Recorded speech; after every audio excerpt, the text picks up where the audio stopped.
Gotcha. Okay, cool. And talk to me about having trained for over 40 years with regards to, especially when you have the ups and downs, the days you're not feeling it's good, like you were talking about. How do you stay motivated, I guess, is kind of the question. Or do you just like motivation? What is that at this point? It's more like just brushing your teeth. You just do it kind of thing. It's funny. I have this, I talk with my wife about, when it comes to working out, I mean, to me, it's a job. It's not, I don't do it to be healthy, although it's a byproduct of it. I don't do it to walk around and pick up women. I don't do it because I want to look good at the bar. I do it because it's a job. I mean, initially I did it where I worked out for football.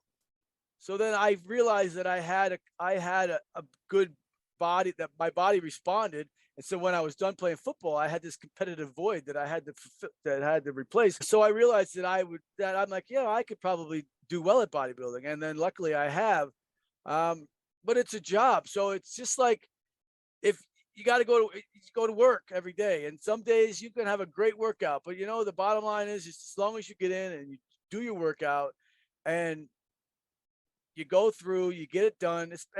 Now there's difference between talking about getting ready for a show or working out in the off season, or say you're training for a powerlifting meet. Obviously, when you're training for a powerlifting meet, you have your percentages, you have your how many reps you're supposed to do. And if you can't hit those reps, it's very disappointing because it's all scheduled out. And then if you don't have a good PR at the end of your 5-6 week block, then your whole 5-6 weeks was a waste of time. And that's kind of like how you feel in powerlifting. So it is different when it comes to bodybuilding, because it's all about that one time on stage. That's what it's all about, is looking your best on stage. So now when you're working out, I'd like to do this 10 times.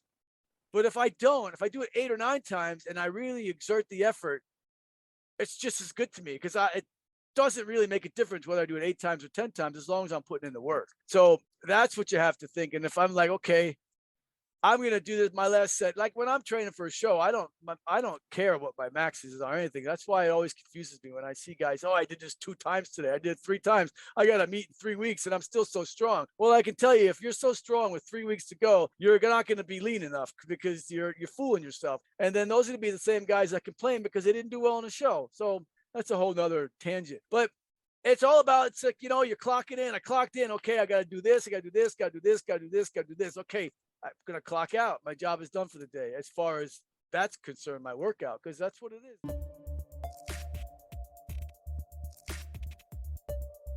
The importance of just working around things versus this constant need to either just, call it quits, or even just trying to fix something that hurts.